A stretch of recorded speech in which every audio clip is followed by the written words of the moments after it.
This next topic, though, I'm sure you're gonna love because the feeling of being vindicated is just I just love it. Like I'm sure you probably love it too, because you've been on this for a few years now, and I gotta say the person who helped me open up to some of this corruption initially was Nico House, and then through him I found you. Um, and like this, I'm bringing this up because this is a really big topic right now, and I want Right. people to know, like the work that you've done, for a few years now when it comes to TYT. So finally, Robbie, since a lot of our audience members are invested in the unmasking of TYT, there's different people that are in different parts of this path towards everything that's going on, and like being aware of everything that's going on. Um, with everything that's unfolding, this started with the smearing of Jimmy Dore and Aaron Mate. Um, you've shown evidence about who funds TYT's network, which doesn't just include Hillary Clinton's surrogate, Jeffrey Katzenberg. It Right. also includes people like Sean Colo Mm-hmm. and Alan Patrikoff. Mm-hmm. So you want to let the audience know who they are and more about this. And I'll pull up the article right here to show everybody. This is back in 2019. Yeah, we're Robbie throwing it Jaeger. back. It's almost Yeah. 2 years ago when I wrote this. Almost 2 years. This was back when I was, just kind of getting started. This was the article. Then, this was during the time I was writing like a 10-minute read on Medium. Jesus Christ. Yeah. Anyway, sorry guys. God damn. But no, okay. So this article really, because I get skeptical, obviously back then especially, but even now, even more so now, I get skeptical about outlets, people that are in the information business, because that's what it is. It's a business. It's the information Mm-hmm. business. And I get skeptical whenever they talk about how independent they are. Like, Yeah. oh really? Because nobody in this space, well, I'm gonna say almost nobody in this space is truly independent. And and look, a lot of times they are, sometimes they're not, and this is one of those times where it just they're not. Yeah. I got I'm not the one that broke the news on the Katzenberg deal. That was something that had been previously reported. The Buddy Romer deal was obviously news when it happened. Mm-hmm. And I was glad that I wasn't, you know, I was able to actually take time and actually just do this. And like nobody knew I was researching any of this. Like was no pressure. So I took forever and got really meticulous with it. And it wound up being like one of the most read articles I've ever written. Because I think that it wound up being proven right. And that's why Mm-hmm. I keep getting notifications about this article being shared here 2 years later. Is because, yes, there was look, all this is going on right now. Look, the conversation really started ramping up again about TYT, about the forced to vote thing, right? A few Mm-hmm. months ago. Because quite honestly, this is all old news to me. You know what I mean? Like, this was stuff that I wrote about in August. It was hot shit for a few minutes. And then, you know, I moved on to do other stuff. And so now with the Jimmy versus TYT, starting with forced to vote, and then yes, more recently with this, just the outright smearing of Jimmy and Aaron Mate by the Young Turks. I think it's really gotten that stuff. And but Jimmy's been referencing my article on his show for, whether he maybe like subconsciously, but anytime you talk about like, the Katzenbergs plus the 3L Capital plus the 3L Capital belonging to Sean Colo, who's just he was just some dude, a business guy who got like a pretty big loan from Goldman Sachs, and he started himself a business and then grew that business into a bigger business, and had help, and now he's a multimillionaire. Now well, he was actually the lead investor on the Young Turks. Like Katzenberg got all of the shine because Mm-hmm. Katzenberg is Jeffrey Katzenberg. He's the Obama / Hillary Clinton super donor. He's the DreamWorks guy, right? He's the guy that almost ruined Toy Story. Yeah. So like, you know, he's that guy. You know, I watched him get hit like last NBA season. I saw him get hit in the head with a basketball or some shit, and it was one of the best things I ever saw in my life. But I'm digressing really hard right now. But then of course Sean Colo, right, this upstart entrepreneur, $10 million from a Goldman Sachs loan, starts something called Leaf Group, grows that, makes a lot of money off of that, and then basically turns that money into 3L Capital, which is an investment vehicle. Basically, it's just an investment firm for him to invest money in startups, like the Young Turks when they need money. And Sean Colo became a member of his board, or TYT's board after that.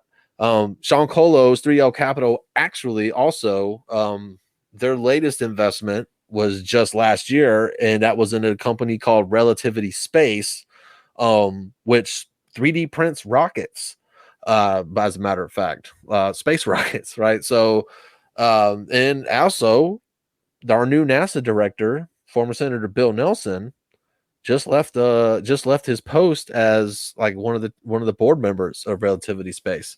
So now one of TYT's board member, I can play 6 degrees here all day with all this useless knowledge that I have, but one of TYT's board members, basically has 2 degrees away from the director of NASA.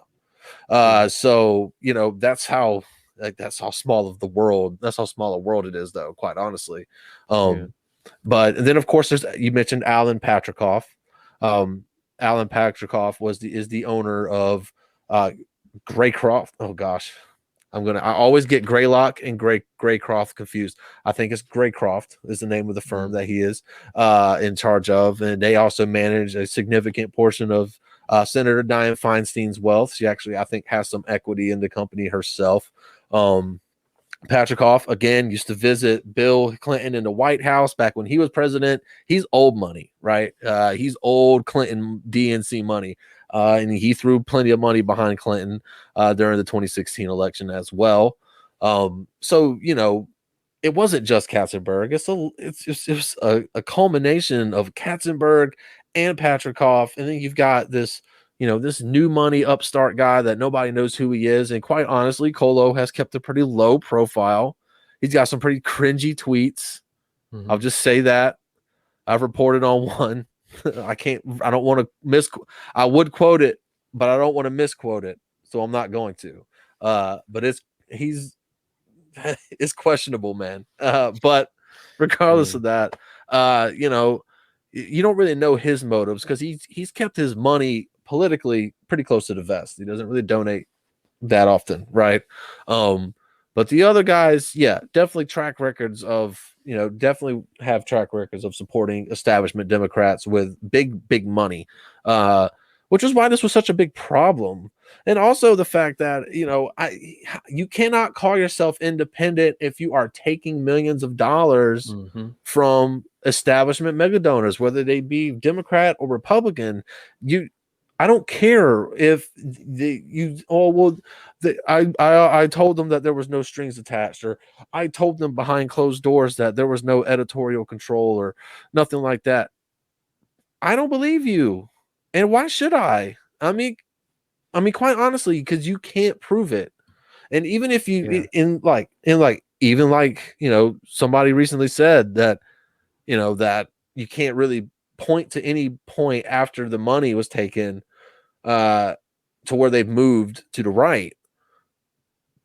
I don't personally agree with that, but I feel like taking the money itself was a move to the right. Yeah. And then also the fact that right after you took that money, you took more money from people that actually like your actual viewers. You raised a bunch of money for something that never happened. Or no, you raised a bunch of money for journalists that like none of them are there anymore. Like I think Jordan and Michael Tracy were a couple of those that were hired off of viewer donations and then subsequently like fired within like a year or two. Even then, Franco, like even then, TYT had proven that their viewers were more than welcome, or that were more than ready to support them monetarily. Yeah, they were. All they had to do was ask, and their viewers would have footed the bill for them, no problem. I'm not sure they could have gotten 20 mil out of them, and like, but they've shown the ability to be able to raise multiple millions of dollars from their viewers when they need it. I just don't understand. I'll never understand, but maybe because I'm a broke boy. But like honestly, like I'll never understand, that reasoning. If you really are independent, and that's what is so important to me, about, because I will never take corporate money or dark money from any, and like even if you're some billionaire, I don't care if you've been donating to Bernie Sanders or whatever, DSA. I don't care whatever it is that I just can't take that, because it's an optics thing, and you have to be able to read the room, like especially if you're hanging your entire reputation off of being the home of progressives and like the quintessential independent media outlet. And then to do that, and then to try to justify it afterwards, uh you look crazy, you know what I mean, and you look like frauds. And I've been trying to tell people that for years now, literally. um and now, because of, I mean, honestly, like what they did to Jimmy was just stupid. It was stupid, and it was basically like, I mean, I hate to use this played out expression with the mask off thing, but that's what that was, 100%. Everything that they did backfired so bad. Like any attempt that they try to do with to hit Jimmy Dore, it backfired. The worst one was when Jimmy, like when Anna tried to blackmail Jimmy, and then Jimmy just showed all this footage of Anna and Cenk being misogynist and releasing like revenge porn and pornography, like say, and like leaked photos of celebrities, which they could sue TYT for, and they're like, oh, just go to our website and you'll see this. But you would think that, like you said, like these progressives, quote unquote, like they would be fighting authority and be challenging these people, but then they're taking money from them. It's similar to how Charlie Kirk is taking money for his what's it, Trust America, what is it, Turning Point, Turning Point USA. It's like they these elites invest in these people that have young audience to indoctrinate them so that they can believe the message that our empire wants us to believe. And that's what they do. They repeat the message that the empire wants people to be indoctrinated with. And you said like the shift to the right was when they took the money. I mean, that in and of like itself. Some of it, yeah, some of it was already there. I think some of their shifting to the right was there. Like when Cenk was arguing for bombing Syria, when they had cringy takes about Palestine, like trying to both sides things back in 2014. Well, look, even Kyle Kalinski's. I mean, I disagree with a lot of with some of what Kyle said recently. Even though, like, the fact that he was even felt compelled to have to comment, I feel was kind of ridiculous. But the fact that he did, I mean, you put your comments out there, so now we inevitably are going to have to discuss them. But I feel like one thing that he said, and like, I don't necessarily agree with the fact that they haven't moved right since the money, right? Because we've heard contrary stories about, even, I mean, Jimmy himself, and I know we have to consider the source, but even Jimmy himself has said, recently, that whenever they took the meal, that he was approached by people, in production, and basically was told, we're going to have to move towards the center now. It's just the way it's going to go. So, there's that point of contention. But he also said that he didn't have to move towards the right after he took the money, because Cenk's always had really shitty takes. And, yeah. And if you really go back and listen, he's not all wrong on that. I mean, Cenk's really had some really shitty takes for a really long time. And, so that's why it can become hard, to pinpoint exactly when the shift happened. But it's inarguable now, regardless of whatever you think, that the shift has occurred. The shift has happened. And even just because you occasionally rip on Joe Manchin, so does MSNBC, right? I mean, like, that's not. Yeah, that's part of being a limited hangout, right? You're gonna say some truths here and there, but you're still gonna repeat State Department talking points. But I feel like you look, some people that if you really care about progressive politics, then you really, really need to be focusing on the progressives, or the so-called progressives, in the politics, because if they are co-opted, or if they are lying to you, you need to be the first ones to hold them accountable. not make excuses. That's why I cover like stuff that a lot of progressive media won't cover. They don't want to talk about Sunrise Movement and where they get their money from. You know, you can't talk negatively about AOC or even Bernie Sanders still without, you know, getting a whole bunch of backlash because of the cult of personality built around those individuals. But when in reality, like, that's the most important thing. Everybody else is going to be reporting about how shitty Republicans are, right? You're never going to get any shortage of stories about how bad Republicans are. It's going to be the front page headline of 90% of every publication that you read.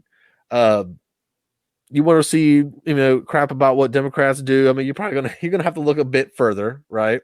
You're gonna have to watch a bit of Fox News, Newsmax, you know, ON, all the good stuff, right? And then if you want to find out what's going on with like progressive Democrats, like you're not going to find that on a progressive station, which I don't understand. Like progressive programs don't cover progressive politics or progressive politicians. They covered their opponents. They're basically running campaigns which for are all progressive politicians, which are controlled by the same people, right? So it's what these elite that, you know, are all well connected, and they fund the same people that appear to be on different sides because they're against each other in this culture war. But then, like, if you follow the money, if you see like these talent agencies that they're connected with, then you see like it's by design, you know, to trick people into thinking that their enemy is their neighbor instead of, you know, the ruling class. And here's the other article that you wrote, which, you know, Nico would wake me up about this when he would talk about the hypocrisy that Anna and Cenk would do when they'd criticize Tulsi Gabbard, but not Elizabeth Warren when she'd do this things that are even worse. So let's look at this list, because you expose these talent agencies, and how they're on the same email list, granted, right? oh yeah. This was the first one I wrote. This was the first thing I ever wrote, and this wasn't never like, okay. This, for one thing, the background on this story is kind of crazy, just because, you know, I was reading through a bunch of WikiLeaks.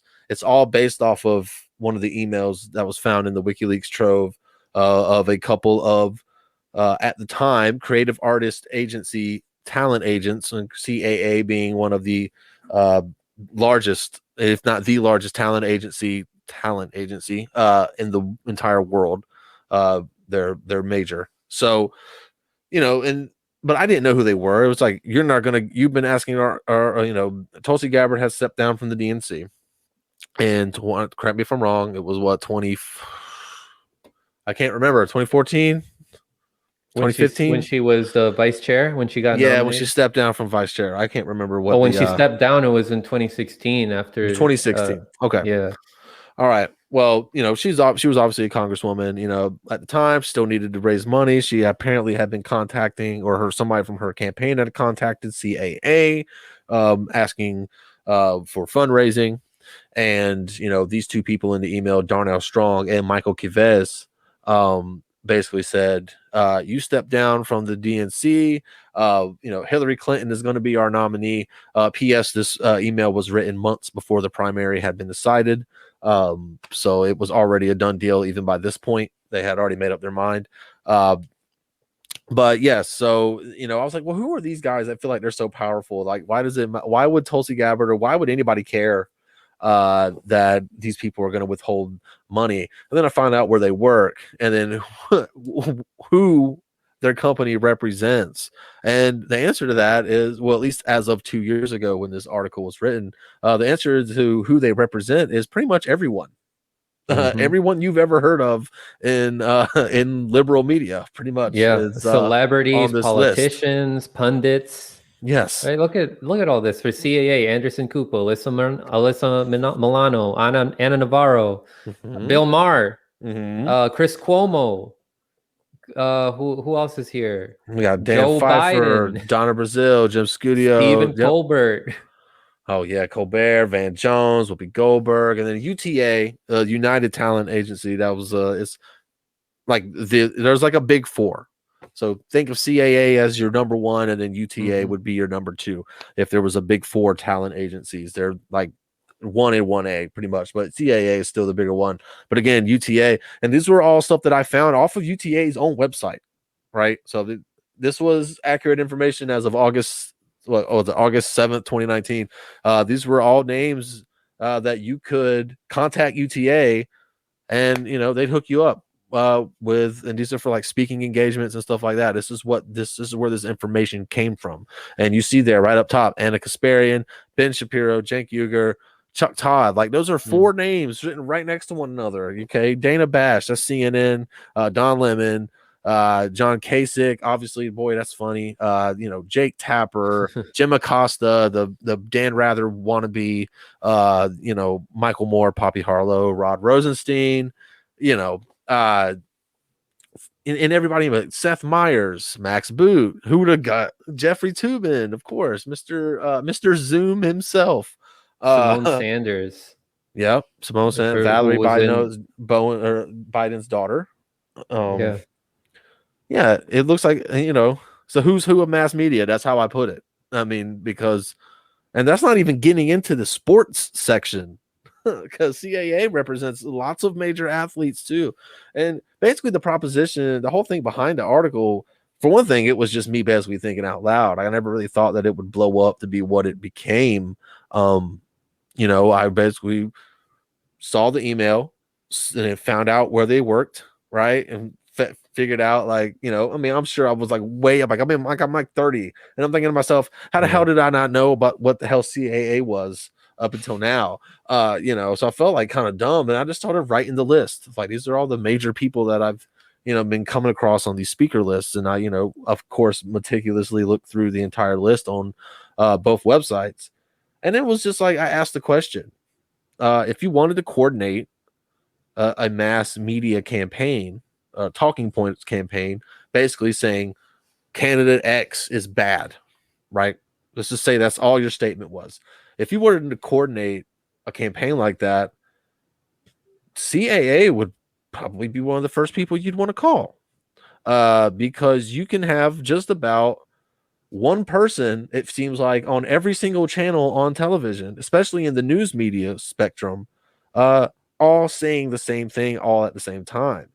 I mean, now it's rare, right, that you're going to get like a Ben Shapiro to jump on board, right? But if you've got someone on MSNBC and someone on CNN, you've got an athlete that you represent that's making a statement at a basketball game or a football game or both,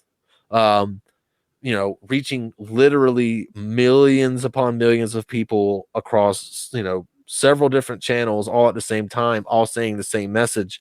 You're gonna get results from that. I mean, because it's also the thing about is that you think everybody realizes that, hey, this talking head on CNN, this talking head on MSNBC, and this player for this basketball team, this player for this baseball team, and this singer, right? Nobody's really thinking that they're all represented by the same talent agency. Nobody's thinking about that. All they're thinking about is that all of these different, really successful or / smart people are supposedly all having the same idea, all individually, all at the same time, right? So it makes you think, maybe I should think about this a little harder, right? Because there's no way that they're, but behind the scenes, again, if you wanted to coordinate some kind of information or misinformation campaign, I can't think of a better way to do it than to have a bunch of high profile athletes and a bunch of high profile news anchors, high profile celebrities in general, all having the same thought and saying the same thing simultaneously, while also simultaneously making it seem like it's all happening organically. But what if, and even if the same agent obviously isn't going to represent everybody on the same list, but who's to say that they're not all on the same email list?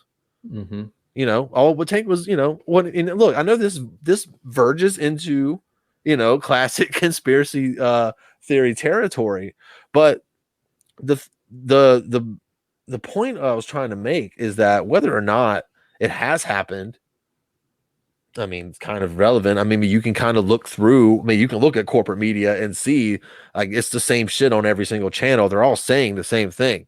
They're all Hulu even now, streaming services, of course, athletes always usually buying into whatever the corporate narrative is in most cases, or whatever the hot political narrative is in most cases. And now when you look at that, is it because of CAA? Who knows? Could it be? I mean, the foundation is there. Mm-hmm. I mean, it's possible. Whether it's happened or not is irrelevant. The fact of the matter is that it is possible. And we need to be aware of it, if nothing else. Just realize that there's an entire industry behind the curtain of what we see as far as news, and in entertainment in general. I mean, hell, the Supreme Court just basically said that Maddow and Tucker are not news; they're performative. I saw that. And there you go. I mean, that's the most watched two people on television. They're just actors, and They're that's why they actors have trying to talent divide. agents. Yeah. They keep the older generation, the Gen Xers and the Boomers divided, and TYT and Charlie Kirk, Ben Shapiro all keep the Millennials and the Zoomers divided. So the moral of the story here that we can take away from this discussion with Robbie and I is that TYT operates just like corporate news, and at an individual level, they operate like celebrities, pundits, like people who are in the mainstream. So why would you get your information from these people? As what was already exposed, like we see them repeating State Department talking points. Yeah, State Department talking points from Russiagate. I mean, this is from years ago, from the Russiagate thing, even before. But then you go. I mean, they're egomaniacs. And I feel like that's a huge problem, especially in our medium, man. Is that there's too many huge, fragile egos, in the space, and that's why I just don't have time for it. Honestly, this is like. It feels good to be vindicated, but I'm so busy actually looking into what the fuck is our administration doing right now that like Jimmy needs to get his shit straightened out. I understand you have to feel the need to clear your name and defend yourself against slander. Like I get it. Almost nobody in progressive media gets more heat than Jimmy Dore, but that's Jimmy's thing, being provocative, getting that heat. He's great at it and he uses it to his advantage. But we need him focused. I mean, do you agree? I mean, I understand you've got to defend your name, but you've said what you've needed to say. Yeah, right? Now it's time to move on. I think he said that too. He said, now I'll move on. I won't talk about it ananymore. And I feel like Mate needs to do the same as well. I mean, because you've already dragged Kyle into the shit. I just feel like we're right now, indie media is in a tough spot. I'm not going to call it infighting because they're not all on our side. TYT is not on our side, and TYT is not independent. So I'm not going to call that infighting. But what it is doing is that it's taking Jimmy's very sharp attention span. We need his quick voice. Wit. We need his voice on issues because we already look. And here's my thing: we already all know. At least I've known for a while, and a lot of people that on the network, and a lot of our followers and people that have been keeping up with us for the last couple of years, they already know TYT is garbage, right? TYT isn't pulling any kind of numbers to speak of. I mean, their viewership is in the toilet. I don't give a fuck what they say. You can look at their live streams while they're happening and see that they're in the toilet. Yeah, their reputation couldn't be any more tarnished at this point. It's terrible. Now they just need to be treated as irrelevant. Exactly. I mean, they have their day and they sold out. They proved they sold out, and they're gonna slander you. Like if you're somebody like Jimmy, they're gonna slander Jimmy. They're gonna slander Aaron Mate. They're gonna slander Gray Zone. Why? Because people view Gray Zone as more left than the TYT. And they're right, because Gray Zone has done far better reporting than TYT over the last, I don't know, what do you think? I mean, since the beginning Since of they Gray Zone. started. Yeah, Yeah, since they you know what I started. mean? Like They're it's way better than Democracy Now. They're way better than yes. Jacobin. They've been killing the Gray Zone. People hate people stealing their shine. TYT had all the shine to themselves. They were whenever they said That's a something, big part of it too. Yeah. I mean, think about it. Yeah. Whenever TYT back in the day, when they said something, it was taken as this is the gold standard of the Yeah, opinion especially in 2016, right? of progressive media. Like progressive media has spoken, Because right? Because they TYT had said all something, that momentum in 2016 with Bernie Sanders. right? I was like, oh shit, yeah, TYT said it, Exactly. And right? it was taken as gospel. And now, they don't have that anymore. Like nobody's coming to them for their reporting. They're just commentators now. Gray Zone is reporting on stuff. Gray Zone is getting Aaron Monte gets way more attention than Cenk Uygur does. And same goes for Max, same goes for Ben, and look, they've earned that. TYT has earned their reputation now too. And they hate it because, nobody believes or nobody takes what they say as the gospel anymore. People have found other authoritative, independent, truly independent sources to get their news from outside of the Young Turks. And the Young Turks obviously can't stand it because that's where this is, to me, it's all rooted in jealousy. They're mad that Jimmy Dore and Gray Zone even are they're taking their piece of the pie away. And Yeah. they're just being ego driven as they clearly are. They're soft and they're ego driven. It's something that they prove time and time again, because if you weren't soft and you weren't so ego driven, then you wouldn't feel the need to respond or get so salty and scream fuck you a million times to the screen to Aaron Mont. You wouldn't feel so salty about that, Mhm. but you are salty because you're getting your ass whooped in the demographics that you used to control, and it doesn't feel good.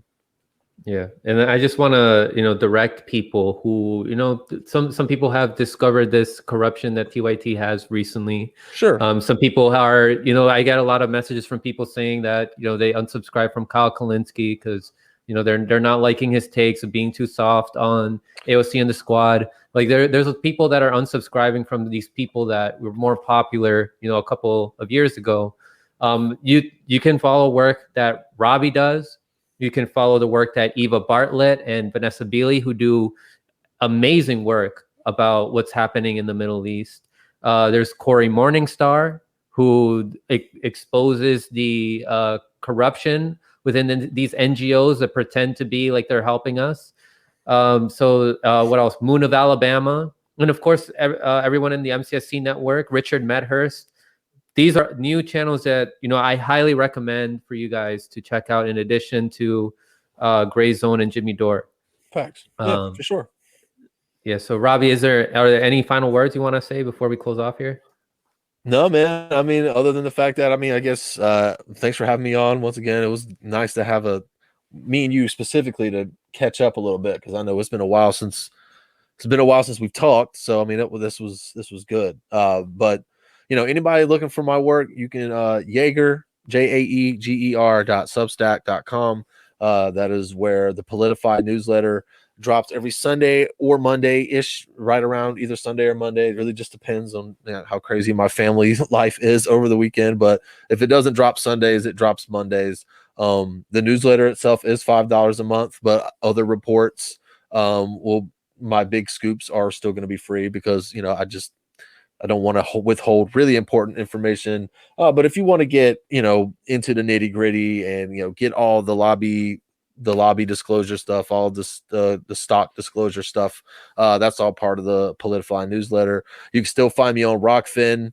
As usual, Rob Little Fire. Find me on Twitter, because honestly, if you're thinking about Substack, but you're not sure what you want to subscribe to it or not, just subscribe to my Twitter. And I say that because a lot of the stuff I'm going to be writing about, it's stuff that only I cover, because it's stories that only I break. There's going to be a few that slip in from other outlets, because a good story is a good story. An important story is an important story.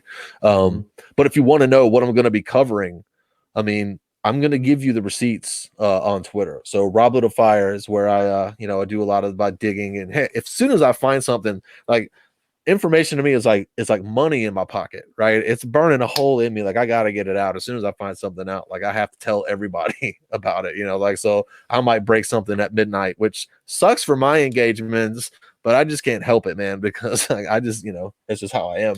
But yeah, man, other than that, if anybody that's watching right now and you need a little bit of something to do later, maybe you're bored, you need, you know, a little bit of reading material before you go to bed, I encourage everyone to just find some kind of literature or educational material on autism and just read up on the effects of it, and so we can try to build a more, you know, educated, inclusive, and, you know, accepting world out there for our neurodiverse brothers and sisters.